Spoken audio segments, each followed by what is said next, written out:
tener semilla, por más adverso que sea el ambiente. Entonces, son distintos esos agricultores al resto porque ellos logran lo que los otros no.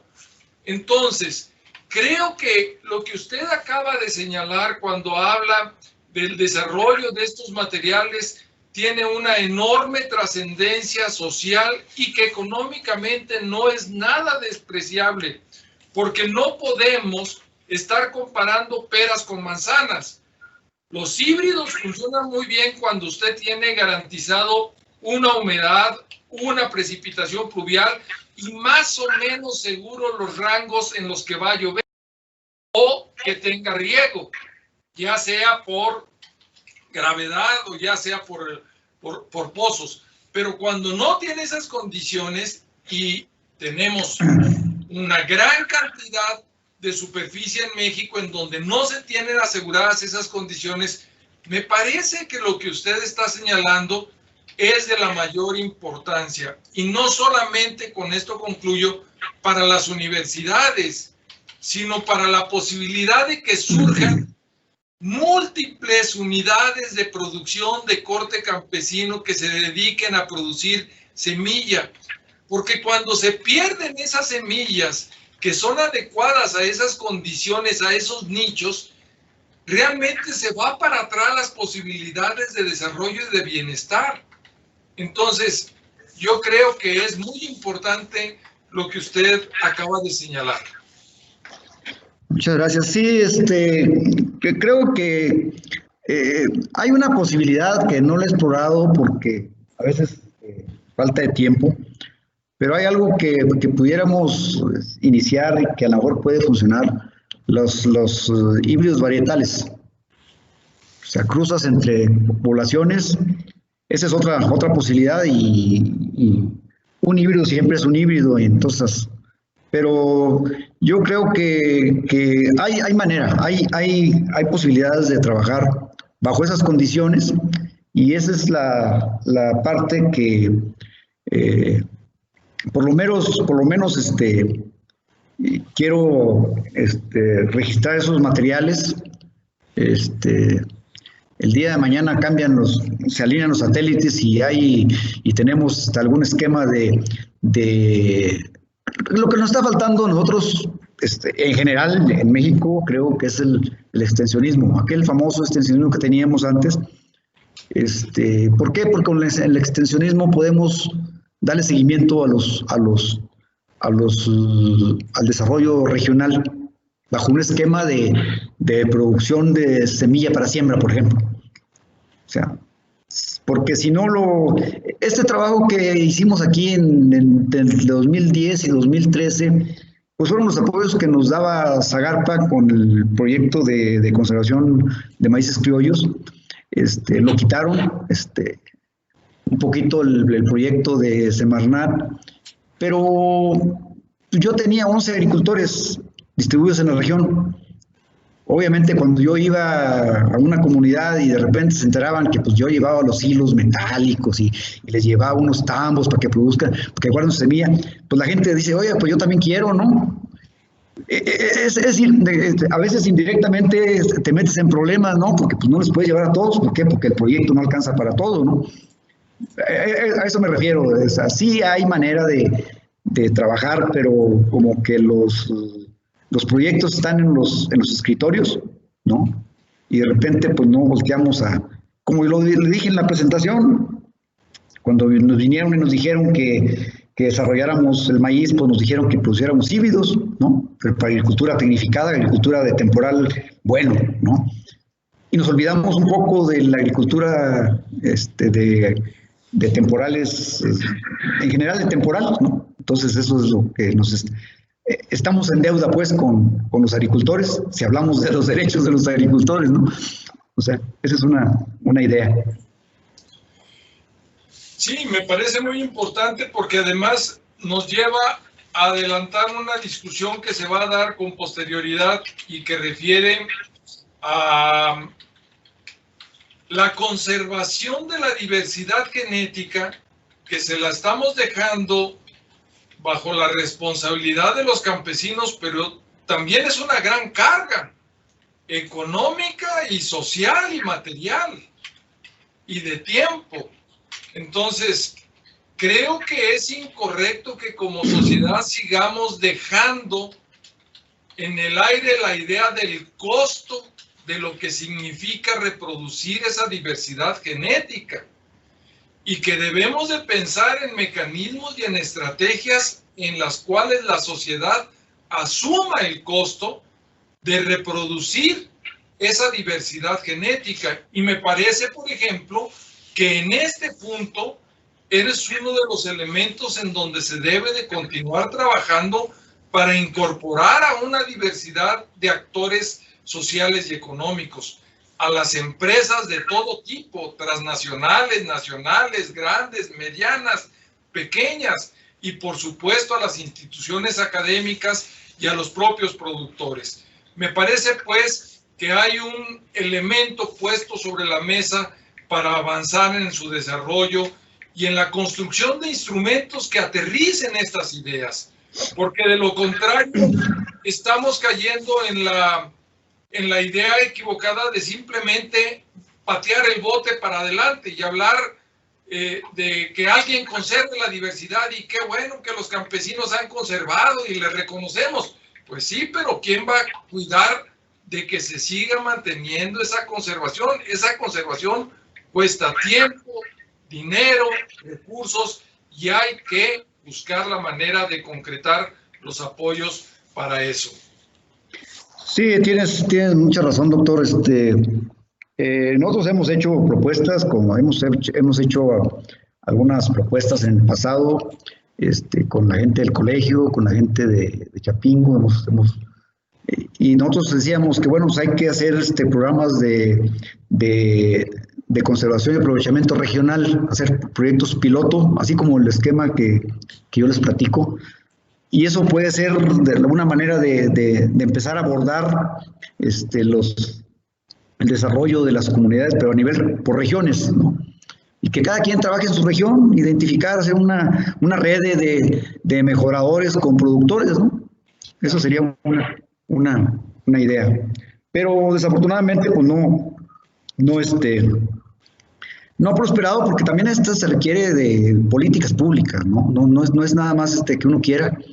Es costoso, pues, se cuesta y pues si no hay alguna política en ese sentido, pues es difícil. Pero yo soy convencido que sí se puede hacer algo y se puede ganar. Pero necesitamos voltear un poquito a ver esas regiones, y que a través de una política pública que hubiera, obviamente que cuando yo me refiero a que nos dedicamos a la revolución verde, es agricultura tecnificada, con insumos, con pesticidas, con riegos, hasta decir ya no. Ahí está el caso de Sinaloa, ¿no? Los suelos contaminados con tanto fertilizante y es decir, pero no volteamos al otro lado, ¿no? Entonces yo creo que una posibilidad sería esa, y buscar alternativas. Yo pues, estoy tratando de hacer, por lo menos mi interés ahorita es dejar esas variedades ya con 2 o 3 ciclos de mejoramiento, y decir, bueno, ahí están, ¿no? Alguien mañana las puede usar, ¿no? Pero ya trabajadas. Muy bien, doctor. Pues... Bueno, le continúo, ¿no? Sí. Ok, voy a compartir la otra parte. A lo mejor me voy un poquito más rápido, porque si no, no vamos a acabar el tiempo y no vamos a llegar a la otra parte, ¿no? Vamos a ver.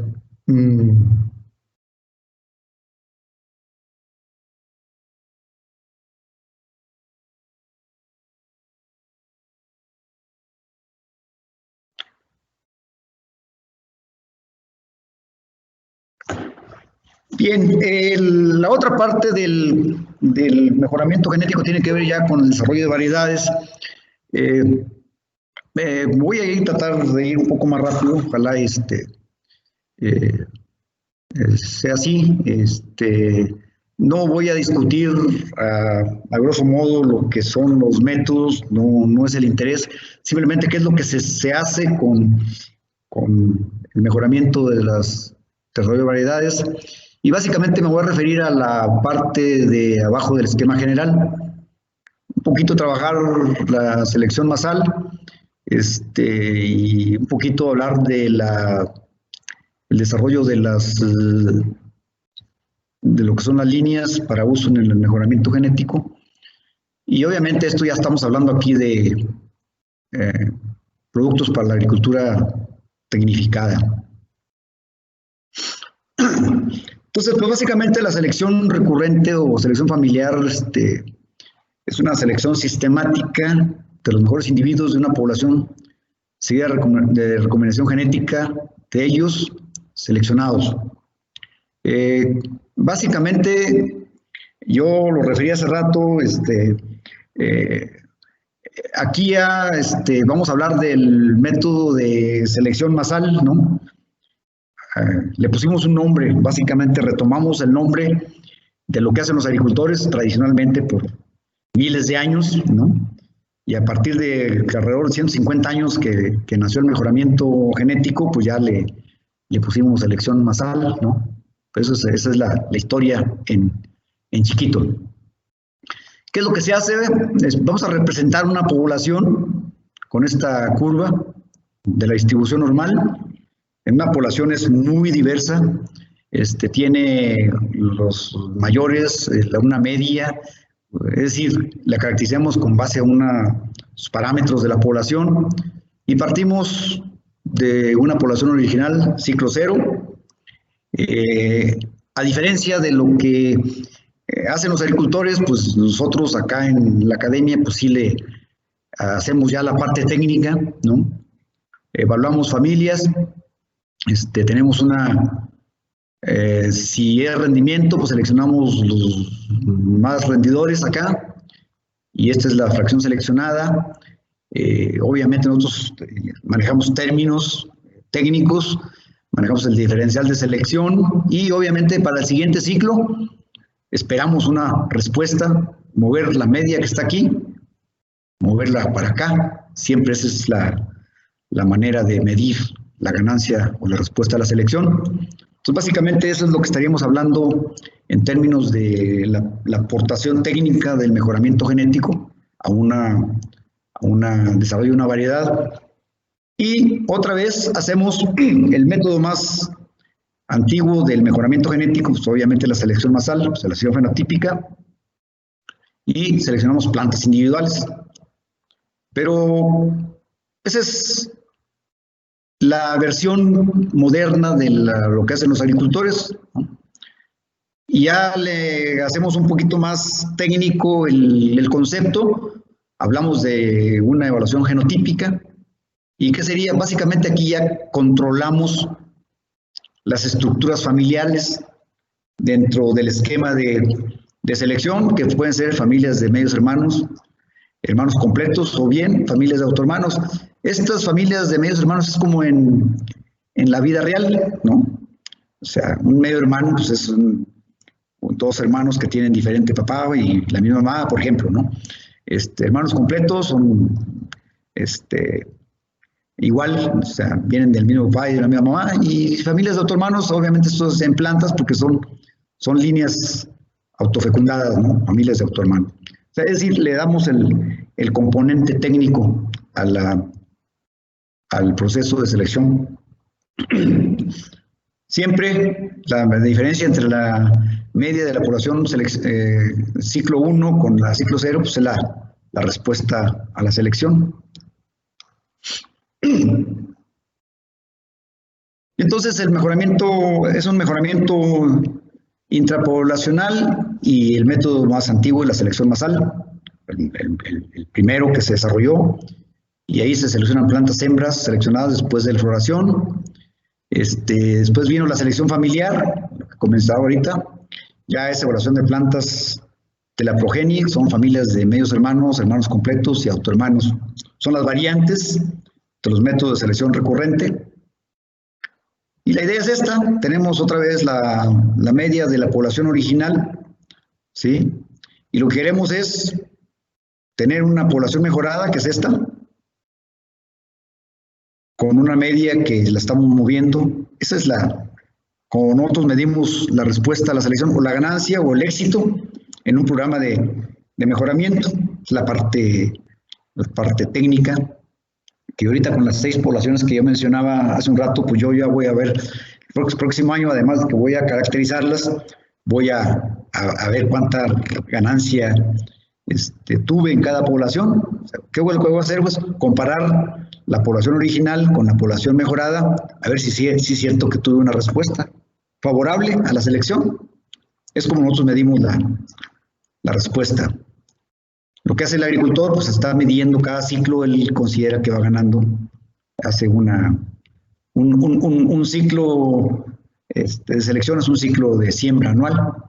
Nosotros podemos tener más ciclos porque tenemos un poquito más detalle en la selección. ¿Qué es lo que se hace? Bueno, a diferencia de lo que hacen los agricultores, básicamente es lo mismo, excepto que partimos de la población original, ciclo cero. Aquí los agricultores siembran en el campo y manejan el cultivo y ya después cosechan y seleccionan. Lo que les hacen el mejoramiento genético, pues podemos controlar el ambiente. Hablamos hace rato de la interacción genotipo ambiente, y una estrategia es dividir los lotes y hacer selecciones dentro de lotes para controlar la variación ambiental. Es decir, loteamos, y obviamente es un trabajo que para recomendar una técnica de estas al agricultor, pues es mucho trabajo, tienen que lotear, y lo práctico es lo que ellos hacen, ¿no? Esto sí lo podemos hacer con un técnico, con un asistente, ¿no? Pero tiene que ser un técnico que ayude a hacer lo que llaman la selección visual masal estratificada, ¿no? Para controlar la variación ambiental, pero ya requiere de apoyo técnico, ¿no? Se siembra un lote aislado, al final se lotifica y se hacen selecciones en cada lote, y luego se hace un compuesto balanceado, se mezcla la semilla y se genera el ciclo 1. Este es el método más antiguo, selección de plantas individuales. Este es el esquema de selección masal, más sencillo. Le metemos el ingrediente aquí para controlar el ambiente.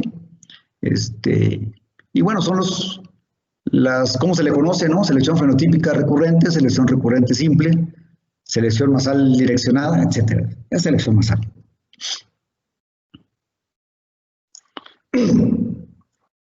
Y el esquema, pues es muy sencillo. Hacemos un ciclo.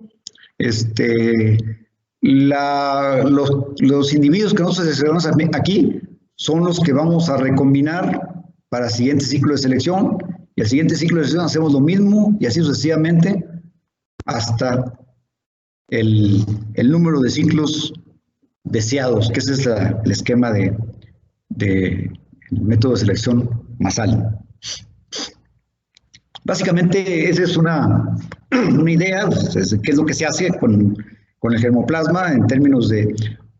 Lo que quiero referirme aquí es, que lo voy a comentar al final, ¿qué es lo que hicimos? Fuimos y agarramos la semilla del agricultor, y nosotros hicimos ciclos de mejoramiento, y luego nos vamos a registrar ese producto como una variedad. O sea, esto lo voy dejando así para el tema de discusión al final. Es decir, hoy que se están hablando de variedades esencialmente derivadas y todo eso, pues eso aplica, ¿no? Es un concepto que tenemos que entenderlo de los diferentes niveles, ¿no? El otro área de la selección que tiene que ver con los proyectos de hibridación, voy a hablar sobre el desarrollo de líneas. Comentaba yo, básicamente voy a hablar del método de Peyre y un poquito de dobles haploides, la diferencia entre los dos, porque luego viene, a partir de ahí básicamente esto es lo que usa la industria, ¿no? Proyectos de hibridación, que aquí es donde sí es importante, es redituable el el método, es redituable el producto. ¿Por qué? Porque vendemos semilla F1, o sea, no vendemos variedades, ¿no? Entonces es un poco diferente.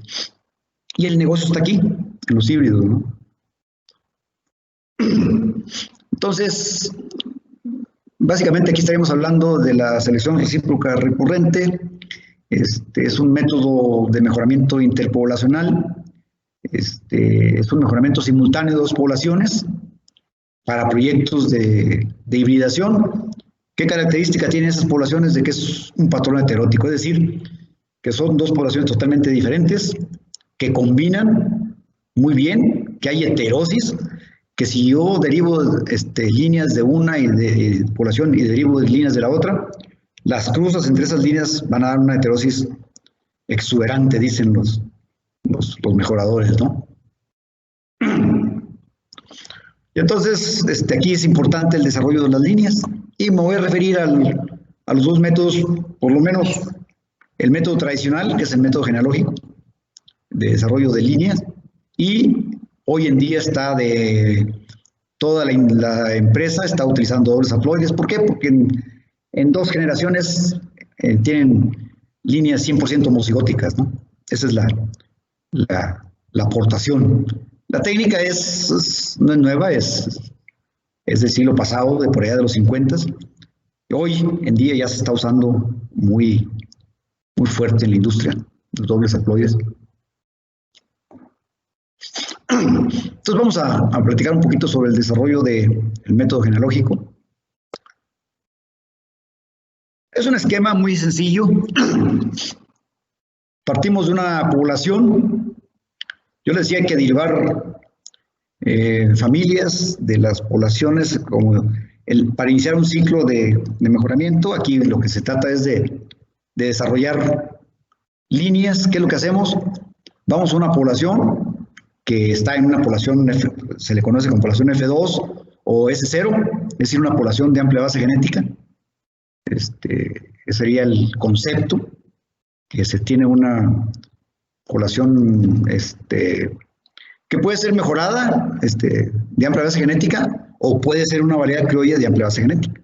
Pero bueno, estaríamos hablando de que tenemos nivel de endogamia en S0. S0 quiere decir selfing, o sea, autofecundación.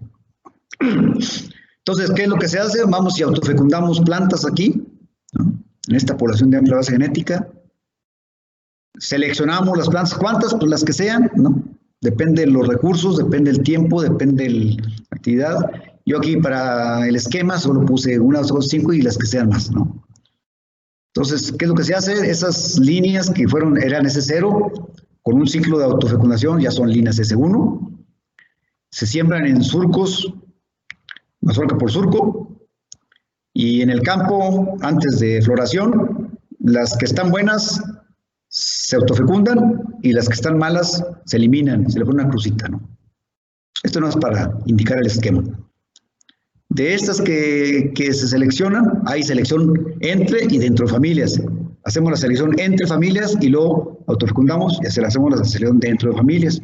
Por ejemplo, en esta familia seleccionamos tres mazorcas.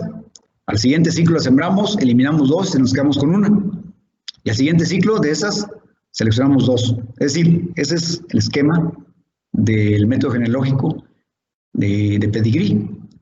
Por ejemplo, en esta línea 2 se seleccionaron 2 de todas las que se autofecundaron, y de esas se eliminó una y de esas siguieron 2, y así sucesivamente. Es el método. Hay que llevar la genealogía, el registro de qué es lo que está pasando en cada una de las generaciones, y eso se le conoce con el método genealógico, pedigrí. En términos de narración del proceso, tenemos una generación 1, es una población segregante, F2 o S0, autofecundar plantas F2 y seleccionar las mejores, obviamente que tengamos suficiente semilla para avanzar la siguiente generación. En la siguiente generación, la progenie F3, que salió de aquí, o líneas S1, de cada planta F2, siembra de mazorca por surco, autofecundar plantas en el surco o la familia, y luego seleccionar entre familias, S1, y después las mejores plantas dentro del surco, es decir, selección entre y dentro de familias. Y así nos vamos a la siguiente generación, hacemos lo mismo, la progenie F4 de cada F3 se siembra en surcos, familias del mismo surco se siembran en surcos adyacentes, autofecundar plantas dentro del mismo surco y seleccionar mejores. Es exactamente lo mismo. Continuar con el método hasta alcanzar el nivel de endogamia deseado. ¿Cuál es el nivel de endogamia? En cada generación hay una aportación de 50% del nivel de endogamia, y así avanzar hasta que uno lo quiera. Lo que está aquí es, puse ahí con una formulita, simulé el porcentaje de endogamia que se gana en las líneas. Cuando está en S0, la población está en equilibrio, quiere decir que no hay endogamia, está en 0.5, ¿no? Y esta diferencia entre estas tres líneas es que la primera se refiere a un locus, la segunda tiene 5 locus o loci, y la otra tiene 10, ¿no? Simplemente para ver diferencia entre loci, de la parte genética, y bueno, quiere decir que bajo este método nunca llegamos al 100% de homocigosis. Siempre va a haber una fracción .0001 que está ahí y vas agregando. ¿Por qué? Porque ese heterocigote no se elimina. O sea, de la combinación alélica, el transportador de los genes es el heterocigote. Y la endogamia es adversa a la heterocigote, pero siempre hay una fracción mínima que siempre va a procesar. Y aquí el mejorador tomó una decisión. ¿Hasta dónde, a qué nivel de endogamia llego? Pues hay empresas que tienen nivel de endogamia de S15, S16, pero ya con S6, S5 ya andamos en el 97, 98% de endogamia. Digo, para programas chicos de producción de semilla, yo creo que S5 está bien, S6. Hay quien está haciendo híbridos con S3 de endogamia. Obviamente hay más variación, pero bueno, ya cada quien le da es a gusto del presupuesto, a gusto del tiempo, a gusto del personal que tenga. Ese es lo que respecta al método de desarrollo de las líneas del método de Pedigree. Voy a brincar al método de dobles haploides. Les decía, bajo este esquema no llegamos al 100% de homocigosis. ¿Qué es la ventaja de este método? Que año con año se está haciendo selección, ¿sí? Entre y dentro, y la variación ambiental cambia con años. Los años no son, aunque sea la misma localidad de lote de vivero, siempre hay variación ambiental, entonces sí hay selección. Entonces vamos a pasar a comentar un poco el dobles haploides. Aquí lo importante de este método es de que tenemos en 2 generaciones, tenemos líneas con 100% de homocigosis. Esa es la gran ventaja, y repito, la industria, todos están haciendo dobles haploides porque la idea es tener líneas homocigóticas 100%. Pongo esto como referencia porque de ahí tomé varias de las láminas que les voy a presentar. Este es un libro publicado por el CIMMYT y esta tecnología de dobles haploides en el mejoramiento de maíz, y básicamente pues yo lo refiero, de ahí tomé la información que les voy a presentar. Aquí está resumido en breve lo que les acabo de decir. Este es el método convencional, el método de Pedigree, ¿no? Partimos de una población, conforme avanzamos en endogamia, va perdiendo vigor, se va haciendo más uniforme, y tenemos líneas endogámicas, más o menos 99% homocigosis, 6 a 8 generaciones. No llegamos al 100%. La propuesta de las dobles haploides es de que es el desarrollo de líneas en 2 o 3 generaciones, 100% homocigóticas. Esa es la diferencia. ¿Qué se requiere para la adopción de dobles haploides en el mejoramiento genético práctico?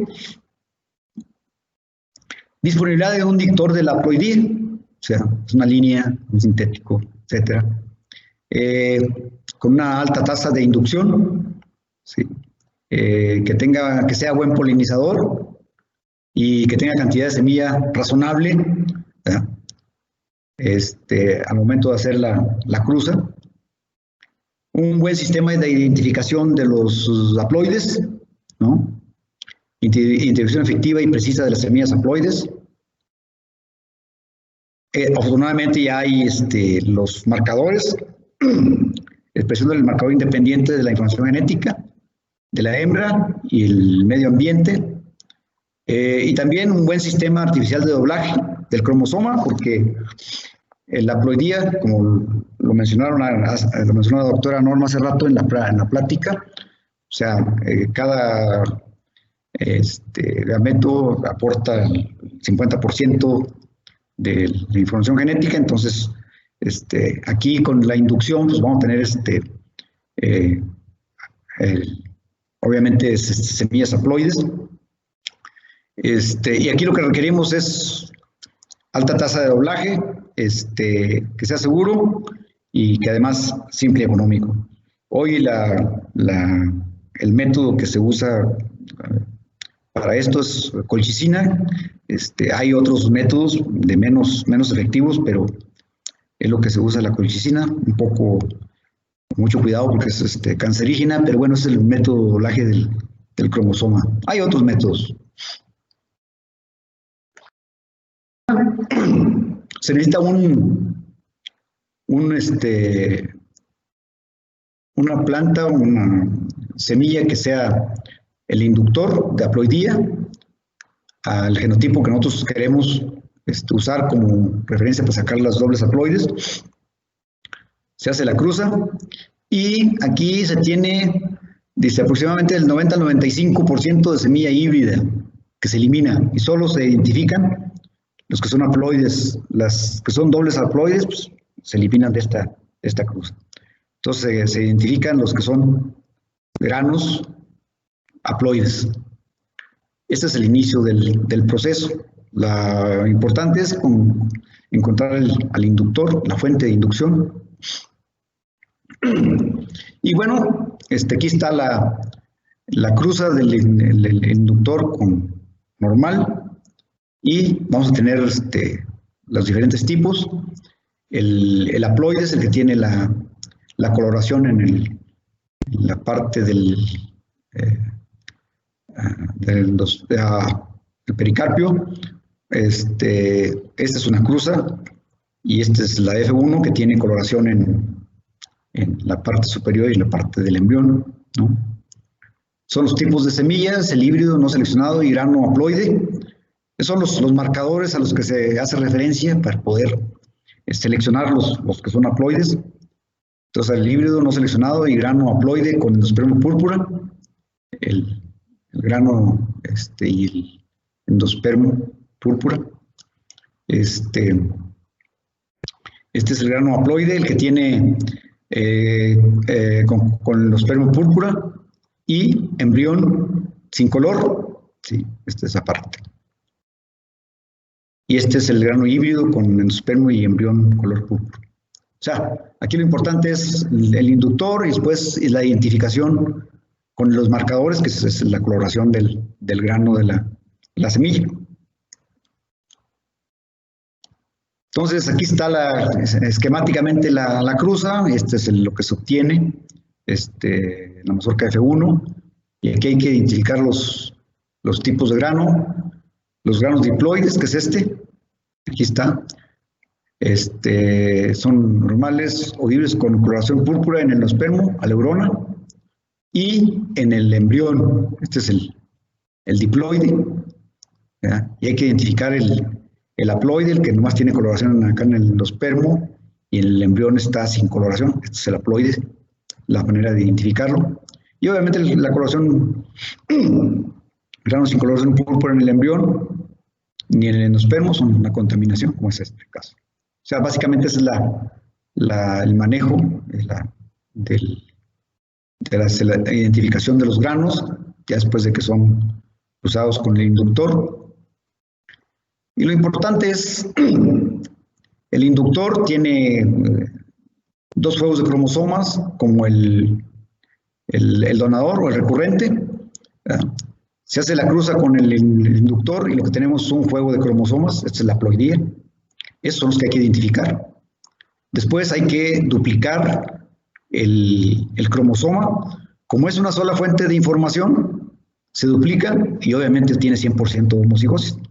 Esa es la tecnología de dobles haploides. ¿Cómo se hace esto? Con técnicas de duplicación. Lo mencioné con colchicina. Entonces, ambos padres tienen genoma diploide, 10 pares de cromosomas. Aquí en el haploide, el genoma de plantas haploides, solo 10 cromosomas individuales. Solo el genoma del padre donador, ¿sí?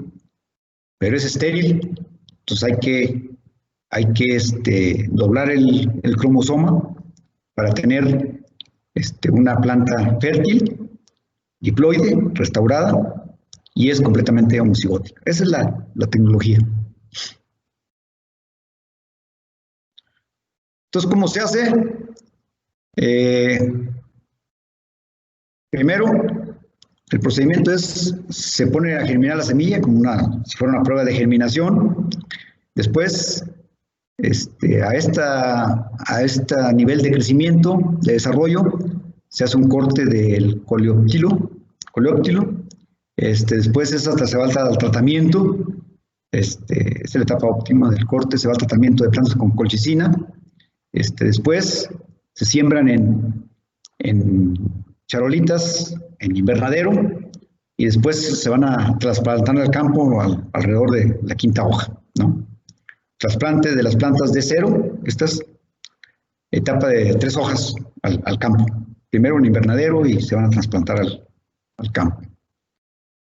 Y bueno, esta es una siembra ya en campo de lo que son las plantas haploides aquí, y un diploide que siempre se va una que otra, con el método de selección. Y bueno, en resumen de esto, lo que se tiene son líneas 100% homocigóticas. Son 100% homocigóticas, hay que hacer la evaluación de estas líneas de 1 en parcelas de un surco, autofecundar para multiplicarlas, es lo que se hace aquí cuando se siembra. Después viene la evaluación de cruzas de prueba en ensayos a través de ambientes y años, y finalmente la formación de híbridos experimentales. Ese es el método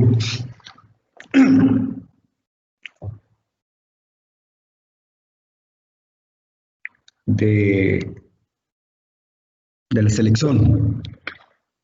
Entonces, ahorita lo que voy a hacer me voy a pasar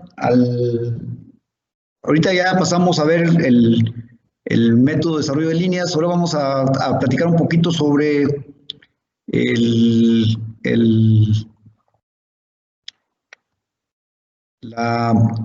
a pasar a otra.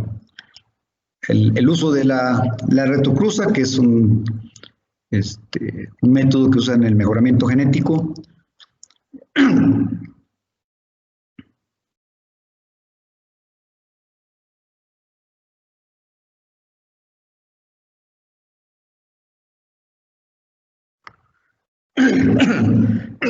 Entonces,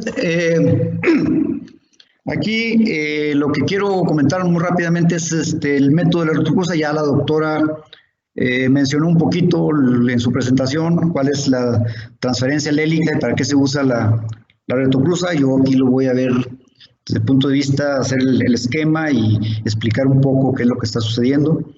El método de retocruza es muy utilizado en el mejoramiento genético, en el desarrollo de híbridos. Los materiales, las líneas se desarrollan con dobles haploides y los caracteres se hacen por medio de retocruza, se van hasta dejar los las líneas mejoradas con el carácter que ellos quieren para una transferencia. Entonces, ese es un método muy común, usado en el mejoramiento genético. Entonces, es un método utilizado para mejorar una característica de un cultivar del que es deseable y deficiente. Ese es el esquema general de la retrocruza, el por qué se usa la retrocruza. O sea, una información que no tenemos, que nos interesa de una línea, hacemos la cruza y luego vamos a hacer cruzas regresivas para incorporarla poco a poco y dejar el genotipo recurrente igual como lo teníamos, nada más que con una característica adicional, ¿sí? Y este método se refiere a las cruzas repetidas de la progenie híbrida, es decir, la F1 en la cruza entre dos líneas con uno de sus padres, el padre que aporta los genes del carácter deseable que no tenemos, se le conoce como no recurrente o padre donador, y nuestro padre recurrente es la línea que queremos mejorar con una característica que no tenemos. ¿Cómo se hace el esquema? Hay varios métodos. La doctora hace rato hablaba de cuando un carácter es dominante, cuando es recesivo. Yo aquí lo voy a hacer la parte sencilla, que es el dominante. El recesivo, necesitamos hacer cruzas de prueba cada vez que se hace una retrocruza por la segregación del recesivo, ¿no? Pero aquí para cuestiones prácticas, voy a hablar del carácter cuando es dominante. El dominante se expresa antes de floración, entonces se puede hacer la retrocruza muy fácil. Entonces, en la generación 1 tenemos la cruza original. Vamos a suponer que tenemos una característica que no la tenemos en nuestro padre recurrente, en este caso sería susceptible, y vamos a identificar el donador como resistente para darle la interpretación genética y viendo cómo se va avanzando. Entonces hacemos la cruza y tenemos nuestra F1, la cruza entre la progenie entre esos dos padres, que son líneas homocigóticas, nomás que una tiene un carácter que no tenemos acá. Entonces, el genotipo de la F1 pues, es un heterocigote, y aquí ya tenemos 50% de cada uno. Acuérdense que cada progenitor aporta el 50% del genoma. Entonces tenemos 50% ¿de qué? De la fracción susceptible y la fracción recurrente. Entonces, esa cruza F1, esa progenie, la vamos a cruzar porque vamos a transmitir este donador a nuestro padre recurrente. Entonces hacemos esta F1, obviamente identificamos, nos da la posibilidad esta metodología que identificamos los resistentes y hacemos la cruza resistentes con el recurrente, ¿verdad? Y tenemos la primera cruza regresiva y esta se identifica como retrocruza 1F1 y tenemos la fracción que es susceptible y la fracción que es heterocigota, que es resistente. Pero aquí ya tenemos 75% ¿de qué? De la fracción susceptible y 25% recurrente en términos de la combinación alélica de la información genética que se hace a cada nivel de cruzamiento. Después, antes de floración de la siguiente siembra, identificamos los que son resistentes, los cruzamos por otra vez con el padre recurrente, que es el que nosotros tenemos aquí, y tenemos la segunda cruza regresiva.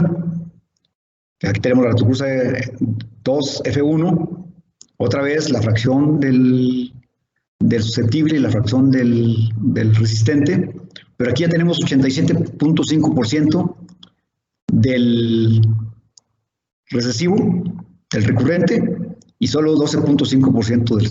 Pero ya vamos incorporando la característica acá, ¿verdad? Y así nos vamos a la siguiente generación, a tal grado que en la retrocruza 4, en la cruza 3, ya tenemos 93.75% de nuestro progenitor recurrente, pero ya incorporada la característica del resistente. Entonces, básicamente lo que se hace es, se obtiene semilla F1 a partir de la cruza del padre recurrente con el resistente y obtenemos la progenie.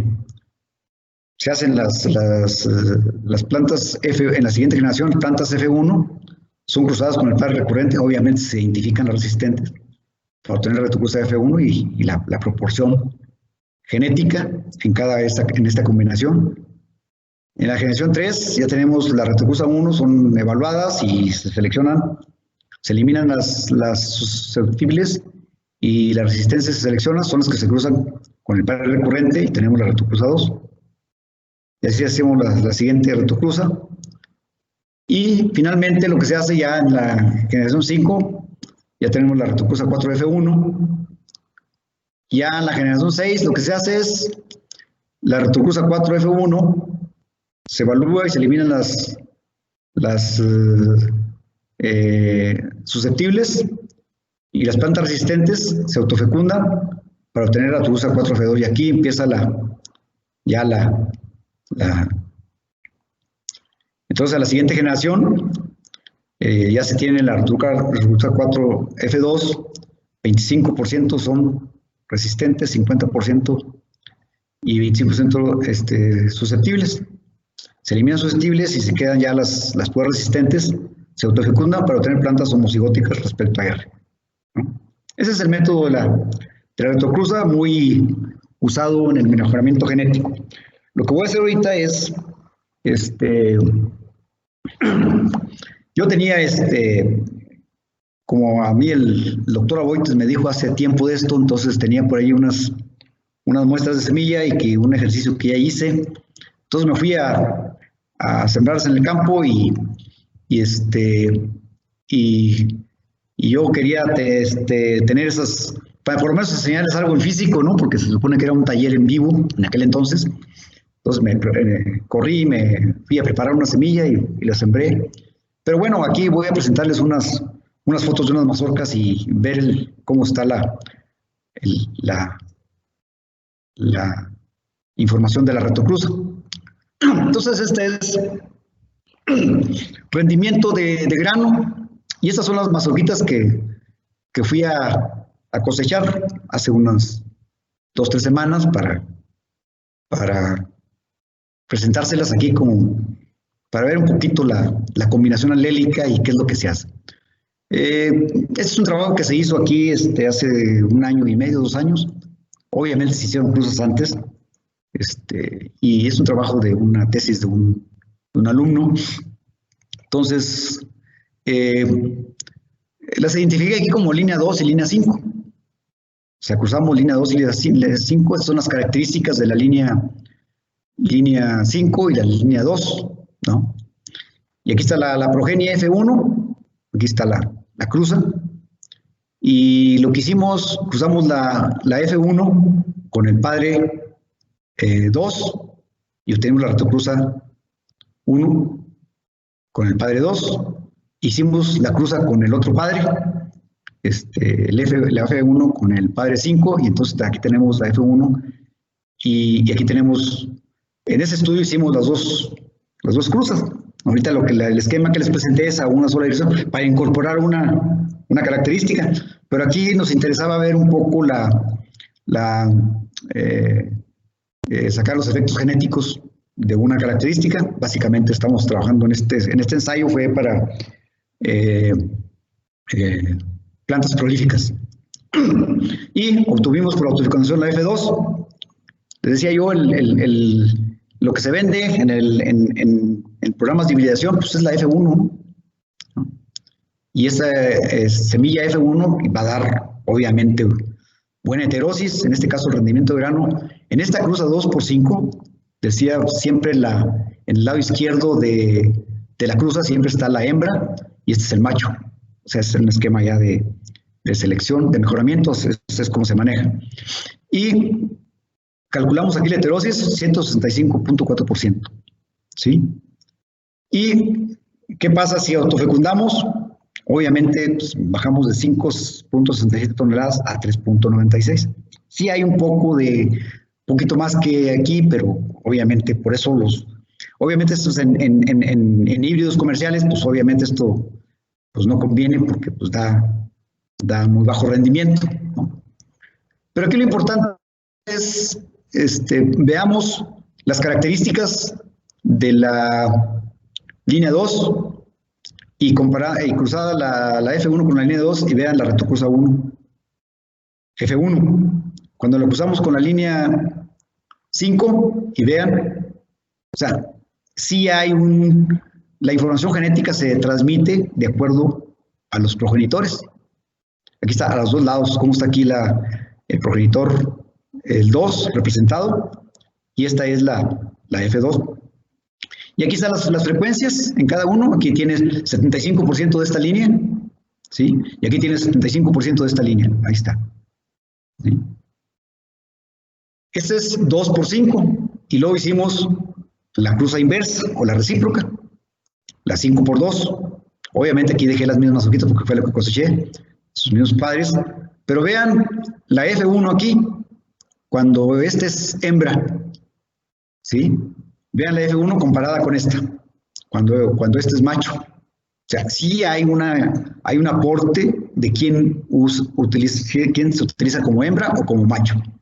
Vean el tamaño de la mazorca. Y son mazorcas tomadas al azar, ¿eh? Bueno, fuimos y cosechamos mazorcas y seleccionamos mazorcas para el taller que supuestamente íbamos a hacer. Aquí se las presento en diapositivas, ¿no? Pero vean que sí hay un aporte una contribución de la hembra reflejada en la F1. Y obviamente acá hay unas 165 y aquí hay 184% de heterosis.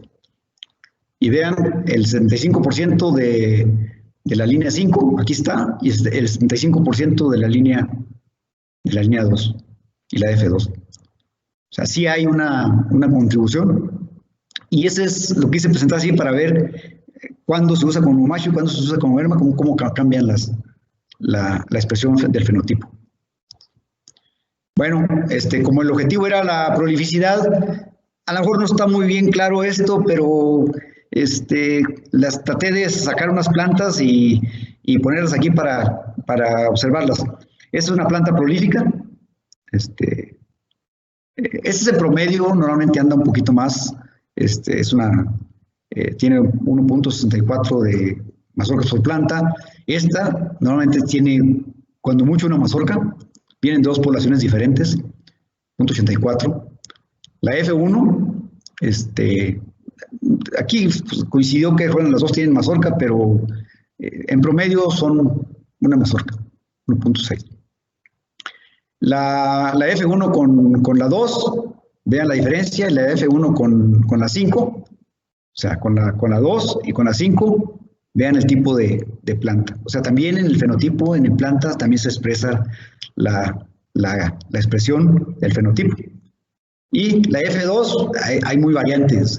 Aquí hay de las dos líneas, entonces, por eso la F2 no se usa para producción de semilla, por eso lo que se vende en la empresa pues es la F1, estas bonitas, ¿no?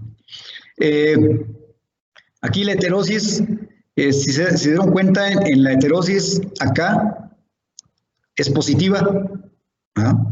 Y cuando es positiva, decía la doctora, es que hay dominancia y sobredominancia. Es un tipo de acción génica. En el rendimiento de grano siempre se reconoce como sobredominancia y 184% de heterosis quiere decir que en relación de la F1 con el promedio de los progenitores. Y acá la heterosis es negativa, ¿sí? No hay una respuesta física visible en la F1. Sin embargo, hay una respuesta ahorita vamos a ver, y esto quiere decir que esto es un tipo de acción génica aditiva, ya lo determinamos, ¿verdad? Esta es la 2 por 5 y esta es la 5 por 2, y vean, más o menos coinciden las mismas, el fenotipo es cuando esta se usa como hembra y como macho, es diferente. Igual la F2 muy variante, la F1 y una heterosis otra vez de menos 7.9%. Si yo quería mostrarles estos dos ejemplos en planta y en mazorca para ver cómo está la combinación alélica y cuál es la transferencia a nivel de los genotipos. Básicamente esta es la parte que teníamos antes del último tema. Doctor, no sé si a estas alturas tenemos media hora todavía para el último tema. Doctora Boites, no sé si le continúo con el último tema.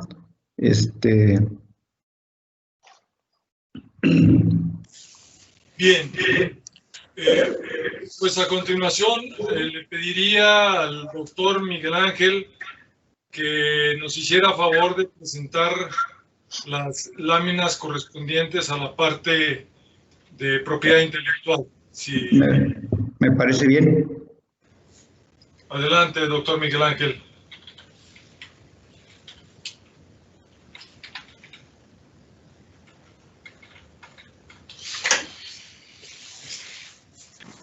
Sí, ahora, ¿no? Se me escucha ahora, ¿verdad? Bien, bueno, tengo preparado, voy a intentar ser breve, ¿no? Pues, en cierta manera, la cuestión jurídica, bueno, más concreta y también tiene una complejidad grande, pero claro, tampoco sería cuestión de entrar en todos los detalles. Vamos a dar las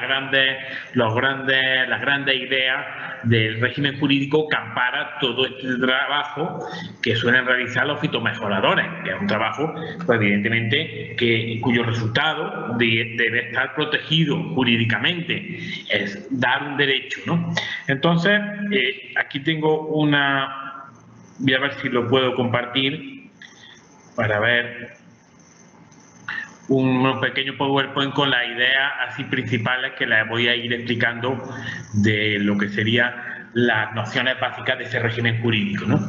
En primer lugar, hay que tener en cuenta que a nivel internacional hay un convenio internacional para la protección de las obtenciones vegetales, que es el marco jurídico para brindar toda esta protección a ese resultado final de una especialidad, de una mejora, de una obtención vegetal mejorada.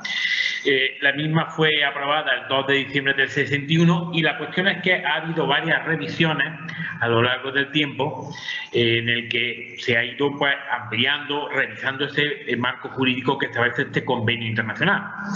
Hubo en el 72 una y sobre todo en el 78, la versión de 23 de octubre del 78 y la de 19 de marzo del 91. Son tratados internacionales y claro, los tratados internacionales solo obligan a los estados que hayan prestado su consentimiento. A ver si logro que se pueda ver el PowerPoint. Pero bueno, si no lo consigo, después lo dejo a disposición de los asistentes en el seminario, ¿no? Bien, y claro, la cuestión clave es cuáles son los derechos que corresponde para el ostentor, ¿no? Esa garantía jurídica que da a quien ha llevado a cabo. Bien, me está ayudando Osvaldo y sí, va a poder estar ahora, ¿no? Perfecto, yo creo que ya se puede ver, ¿no? Los derechos del ostentor, ¿no?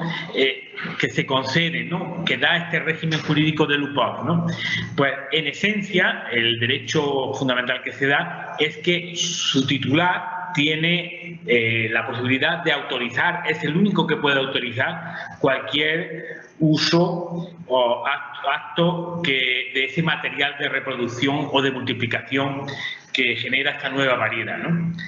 Y alcanza todo, tiene un alcance bastante grande en ese derecho. Solo él puede autorizar producción, reproducción, preparación para estos fines, la oferta de poner los mismos en venta, todo tipo de comercialización, la exportación y la importación. Todo ello es derechos del ostentor y requiere la autorización. Su autorización es necesaria y llega a todo producto que con esa variedad incluso se ha fabricado, incluida toda una cosecha, ¿no? Ese es un poco el derecho del ostentor. Su contenido jurídico te da un derecho a que solamente tú eres quien puede autorizar todo este tipo de actos que se deriven y que tienen implicaciones evidentemente económicas de la obtención vegetal conseguida, ¿no? Es evidente, bueno, ahí está un derecho que tiene después un contenido económico y que es eso, autorización para todo ello, autorización, venta, comercialización, exportación, importación, uso, para propagación, todo ello, ¿no? Claro, hay dos cuestiones, ese derecho del ostentor, ¿quién es el ostentor? ¿A quién le corresponde el derecho? Y claro, ¿qué es lo que se puede, digamos, tener derecho? Ha de ser qué tipo de variedad es la que puede ser amparada por este derecho, ¿no? Entonces, el ostentor, claro, es la persona que ha creado, ¿no?, la obtención, o que dice UPOV, que ha descubierto y puesto a punto la variedad. O sea, no solo que la descubra, sino descubierto y puesto a punto. O sea, que para que haya ostentor tiene que haber una persona que ha creado la variedad o que la ha descubierto y puesto a punto. No solo que la ha descubierto por sí mismo. Es la persona que lo creó, el empleador, claro, el que si tienes mejoradores a tu servicio, pues el derecho le corresponde al empleador, y también un causadiente, bueno, porque por diversas razones pues reciba el derecho, por herencia o por otra cuestión, que es el que pueda tener el derecho, aunque no fuera quien lo creó, pero tiene ese derecho de ostentor. Claro, la otra cuestión clave es la variedad, ¿no? Claro, ¿qué es lo que puede ser objeto de derecho? ¿Cómo es el fruto de esa obtención vegetal para que de verdad pueda ser amparada por el derecho?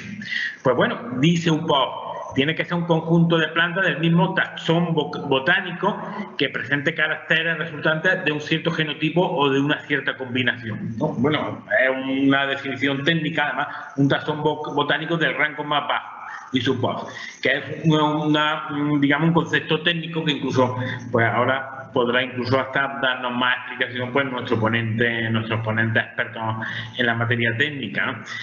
Y que se distinga, claro, porque se tiene que distinguir de otra variedad, por un carácter al menos de otro conjunto, ¿no? Tiene que haber un carácter que distinga a un conjunto de plantas de otro, y siendo una unidad.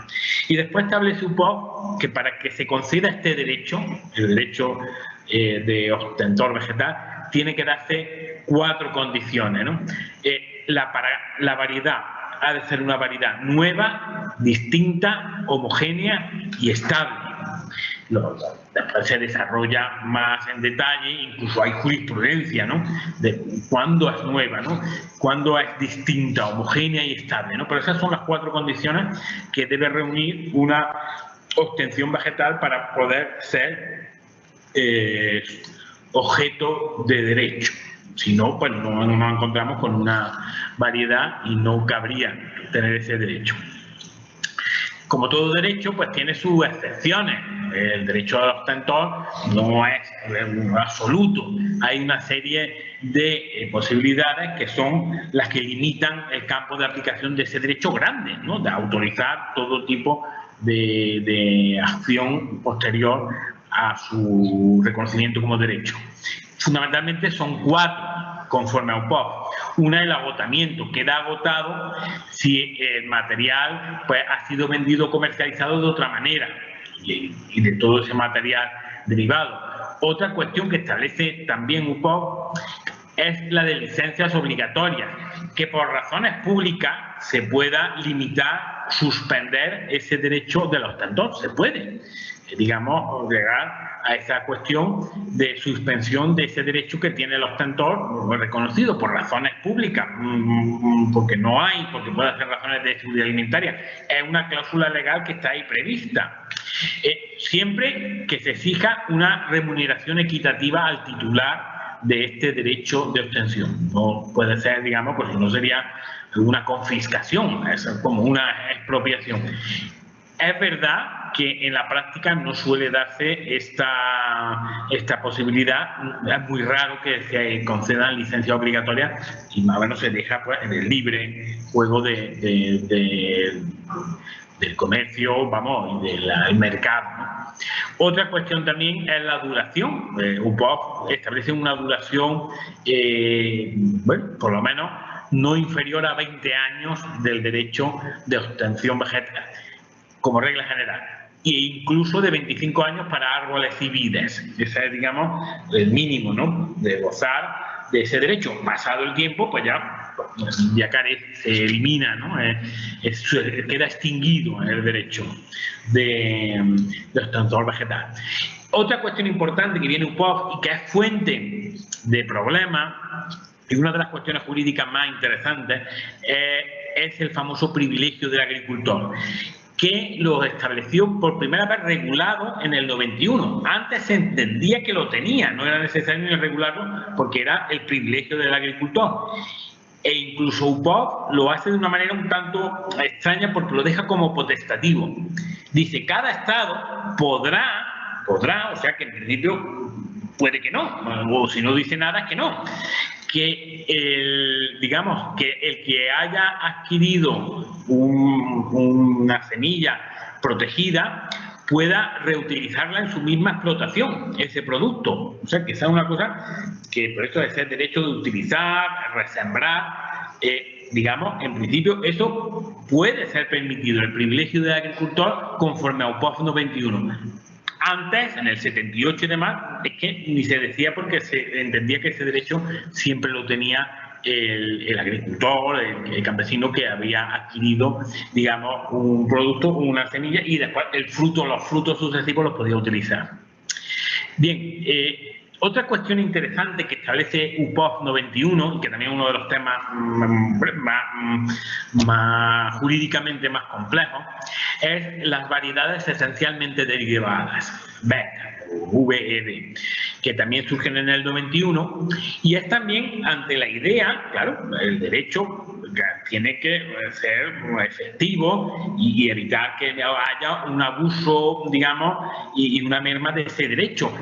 Era lo que se decía el maquillaje varietal. O sea que, si es verdad que antes del régimen este del 91 incluso, pues se podían después obtener derechos de obtención haciendo pequeños cambios, pero que prácticamente era un maquillaje, y entonces todo ese trabajo realizado pues se perdía por otra posterior obtención que simplemente cambiaba algunas cuestiones, ¿no?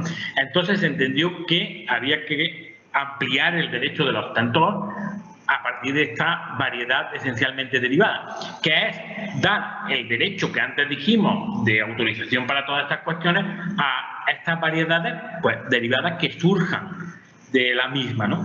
Dice UPOV pues de diversas maneras, por cualquier manera, mutación, inducida, retrocruzamiento, ingeniería genética, ¿no? La clave, claro, jurídica es cuando estamos ante una variedad esencialmente derivada y cuando estamos ante una nueva variedad. Ahí es que los contornos de delimitar en el caso concreto, cuando es una y otra, es muy difícil. Entonces, la regla, conforme a UPOV, es cuando se manifieste coincidencia esencial. Esta es la expresión, cuando las características resultantes del genotipo, combinación de genotipos, haya una coincidencia esencial. Es ahí, que bueno, que incluso ahora podrá nuestro experto Froilán explicarlo mejor, porque incluso esto para los juristas es de una complejidad tremenda, ¿no? ¿Cuándo está la frontera que delimita una cosa y otra, ¿no? Incluso esta es una de las cuestiones hoy día también más debatida en el régimen de la propiedad intelectual en el marco de UPOV. Dice, porque claro, la precisión para delimitar jurídicamente cuándo sí y cuándo no es compleja.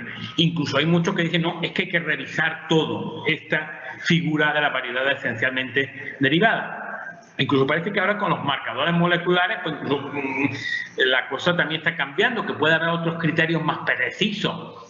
Incluso muchos dicen también, que ahí tampoco, a ver qué nos comentáis de estos problemas jurídicos, y bueno, es que a veces no hay coincidencia, una coincidencia grande, solo se han variado algunas variantes alérgicas pequeñas, pero lo que se consigue después de mucho esfuerzo es una variedad de alta creación y de mucho valor económico, ¿no? Luego, esta es una cuestión de una gran complejidad y que, claro, el derecho debiera tener criterios claros para ver cuándo es una variedad esencialmente derivada y cuándo es una variedad nueva, porque fundamentalmente es bastante importante, ¿no? Porque quien tiene también un derecho de obtención vegetal alcanza a todas las variedades esencialmente derivadas de esa coincidencia esencial que pueda haber en el futuro. O sea que es un derecho también muy grande. Hay que buscar el equilibrio, ¿no? Y este equilibrio también en este régimen tan complejo y tan interesante actualmente, que esta mañana también lo hemos podido ver, es la necesaria balanza con los derechos generales de los agricultores y de los campesinos. Porque claro, hay esa idea de que hay una colisión, conflicto entre UPOV y los otros regímenes jurídicos, como los derechos de los agricultores y los campesinos, o incluso ha salido también la idea del protocolo de Nagoya, ¿no? Entonces hay que buscar ese equilibrio jurídico y de pervivencia entre una semilla y otra. Claro, no puede ser que un régimen jurídico, el UPOV, se extienda tanto como que se evite lo que se hace a veces por contrato o por firmando contratos que pueden hacer las empresas, que es la vía jurídica, que prácticamente, o por leyes. En Tanzania hay una ley que por lo visto, vamos, por lo visto no, existe. Se prohíbe el uso de cualquier semilla que no sea certificada y que sea de un derecho de ostentor. Entonces, esa es la cuestión de esa necesidad de la justa balanza, ¿no? Y claro, sí es cierto que hay derechos del agricultor reconocidos en el artículo 9 del Tratado sobre Recursos Fitogenéticos y que son la protección de los conocimientos tradicionales en esos recursos fitogenéticos. Está en un tratado que es obligatorio. El derecho a participar en los beneficios, que Nagoya también lo dice en un sentido amplio a todo lo que es biodiversidad, de la utilización de los recursos fitogenéticos. O sea que todo también esos beneficios económicos que debe tener el quien ha hecho ese trabajo de fitomejoramiento, algo tiene que ser utilizado también para, digamos, revertir a todo el general, ¿no? de esa agricultura mantenida durante siglos, ¿no? Y también el derecho a participar en la toma de decisiones, ¿no? En la conservación y utilización sostenible, ¿no? Estos son derechos del agricultor que deben desarrollarse más porque todavía son generales.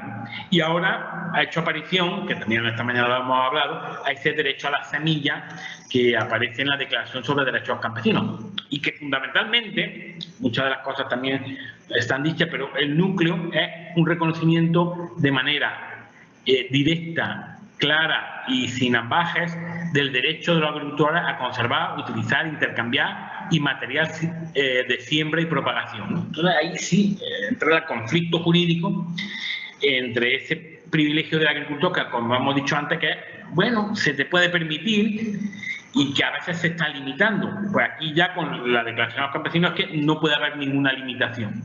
A veces son contratos, ¿no? Que te hacen firmar, que hacen estos contratos ahí con letra pequeña, ahí que firman, pues no puede utilizar resiembra y tal, ¿no? Ese es uno de los grandes problemas jurídicos que hay ahora, porque claro, no está un poco resuelta la cuestión, ¿no? Y yo con ello, pues, esta es como una cuestión de lo más elemental en un tema de una gran complejidad jurídica y con, bueno, casos, jurisprudencia y demás, que algo también, si queréis, podemos hablar en el debate, ¿no?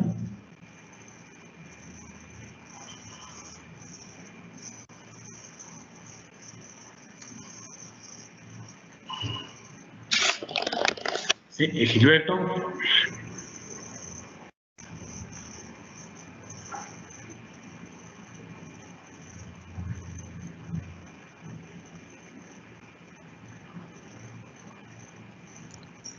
Gilberto, ¿no está por ahí? Ya. Ahora quisiera concluir con algunos elementos que van a complementar lo expuesto por el doctor Miguel Ángel y que considero que tienen que ver con elementos muy puntuales para los campesinos y su relación con la propiedad intelectual. Bien. Lo primero que hay que señalar es que actualmente en México la legislación en materia de propiedad intelectual refiere a lo planteado en el Acta de UPOV 1978. Y esto tiene como consecuencia el que existe la posibilidad de utilizar materiales para partir de ellos y desarrollar nuevas variedades vegetales. Creo que a estas alturas del taller eso ya queda perfectamente claro con todo lo expuesto con anterioridad por el doctor Froilán y por la doctora Norma. Pero esta situación está a punto de cambiar porque, de acuerdo con el tratado comercial con Estados Unidos y con Canadá y con el TPP, lo que va a funcionar va a ser el Acta de UPOV 1991. Y el Acta de UPOV 1991, tal como ya señaló el doctor Miguel Ángel, pone en entredicho la posibilidad de utilizar un material para partir de allí desarrollar otro. ¿Qué significa esto en concreto? Significa que los campesinos, dado el hecho de que en una gran proporción cuentan con celular y con smartphone, sería conveniente que grabaran el hecho de que tienen materiales que han sido utilizados por mucho tiempo, sobre todo en aquellos lugares en donde los campesinos tienen parcelas que están cerca de donde se trabaja de manera comercial. Entonces, que graben con su celular entrevistas con propios compañeros en donde dejen registro de que ellos tienen una característica, un material, que tomen fotografías a su material. Y esto va a ser importante porque de esa manera van a quedar protegidos ante cualquier eventualidad.